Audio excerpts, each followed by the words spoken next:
যে স্ত্রীর ভিতরে তিনটি গুণ থাকবে ওই স্ত্রীকে স্বামী পাগলের মতো ভালোবাসবে। বর্তমানে প্রত্যেকটা নারীরা, বিশেষ করে মা বোন আমাদের কাছে ফোন দিয়ে বলে, হুজুর স্বামী আমাকে ভালোবাসে না, স্বামী আমাকে মহব্বত করে না।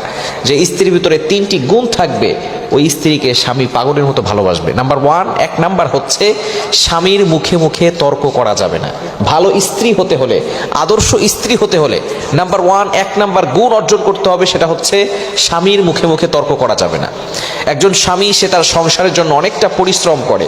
সে যখন বাহিরে যায় সবসময় তার চিন্তা থাকে কিভাবে তার স্ত্রীর খরচ চালাবে, কিভাবে তার সন্তানদের খরচ চালাবে, কিভাবে বাসা ভাড়া দিবে, কিভাবে গ্যাস বিল দিবে, কিভাবে কারেন্ট বিল দিবে। এই ধরনের চিন্তা স্বামীর ভিতরে আসে না নাই? এতটা পরিশ্রম করার পরে যখন তার মেজাজটা হট থাকে, সারাদিন কাজ করে আসার পরে যখন বাসায় আসে, তখন কিছু নারী এমন আছে, কিছু স্ত্রী এমন আছে, স্বামীর সাথে অকথ্য ভাষায় গালাগালি করে। স্বামীকে বলে এটা আনো নাই কেন, এটা আনো নাই কেন, এই করো নাই কেন, সেই করো নাই কেন। যার কারণে দেখা যাচ্ছে সংসারগুলো টিকতেছে না। স্বামীকে বুঝতে হবে স্বামী যে পরিশ্রম করতেছে সে তার নিজের একার জন্য নয়, সে তার স্ত্রীর জন্য, তার সন্তানদের জন্য পরিশ্রম করতেছে। এইটা অধিকাংশ স্ত্রীরা বুঝে না। এজন্য আদর্শ নারী হতে হলে স্বামীর মুখে মুখে তর্ক করা যাবে না। বিশেষ করে মা বোনরা যারা আছেন ভালো করে বুঝেন, এই মেসেজগুলো বাড়িতে পৌঁছে দিবেন, বিশেষ করে বাড়িতে পৌঁছে দিবেন। একজন স্বামী অক্লান্ত পরিশ্রম করে। আপনার স্বামী আছে বলেই আপনার সম্মান আছে। আপনার স্বামী হচ্ছে আপনার জন্য ঢাল। আপনি বাবার বাড়ি যান আর শ্বশুর বাড়ি যেখানেই থাকেন না কেন, আপনার স্বামী হচ্ছে আপনার সাহস। স্বামী আপনার জন্য ঢাল হয়ে দাঁড়াবে। এই স্বামীর সাথে যদি সম্পর্ক ছিন্ন হয়ে যায়, বাপের বাড়িও শান্তি থাকবে না, শ্বশুর বাড়িও শান্তি থাকবে না। কোথাও আপনি কোনো সম্মান পাবেন না, রেসপেক্ট পাবেন না।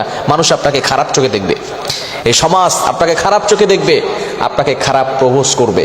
এজন্য খবরদার, স্বামীর সাথে যাতে করে খারাপ ব্যবহার না করা হয়। হ্যাঁ, স্বামী খারাপ, স্বামীর চরিত্র ভালো না, স্বামীর এই সমস্যা ওই সমস্যা, অনেক সমস্যা স্বামী থাকতে পারে, কিন্তু আপনার স্বামী কি ফেরাউনের থেকে বেশি খারাপ?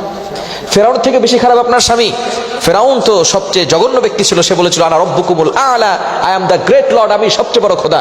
এই ফেরাউন হাজার হাজার মানুষকে দুনিয়া থেকে বিদায় করে দিয়েছে, ছোট্ট ছোট্ট শিশু বাচ্চাদেরকে হত্যা করেছে, জবাই করে ফেলেছে। এই ফেরাউনের সাথে আসিয়া থেকে তার স্বামীর কৃতজ্ঞ স্ত্রী হয়ে দুনিয়া থেকেই হাসতে হাসতে জান্নাত দেখতে দেখতে দুনিয়া থেকে বিদায় নিয়েছে। তো আপনার স্বামী তো আর ফেরাউনের মতো না। এজন্য স্বামীর সাথে সুন্দরভাবে কথা বলবেন। আপনার কথা স্টাইল বেড়ে যায় যখন অন্য পুরুষের সাথে কথা বলেন। দেবরের সাথে কথা বলে স্টাইল বেড়ে যায়।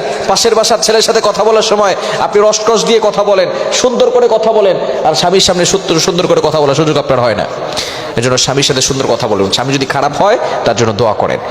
এক নাম্বার, ভালো স্ত্রী হতে হলে তার গুণ হতে হবে স্বামীর মুখে মুখে তর্ক করা যাবে না। ওই পুরুষ ওই স্ত্রীকে বেশি ভালোবাসে যে পুরুষ দেখে যে তার স্ত্রী কথা বললে চুপচাপ করে শুনে মুখে মুখে তর্ক করে না। দ্বিতীয় নাম্বার হচ্ছে 5 ওয়াক্ত নামাজ পড়তে হবে। আপনি ভালো মানুষ কিন্তু আপনি নামাজ পড়েন না, আপনি কিন্তু ভালো মানুষ হতে পারেন নাই।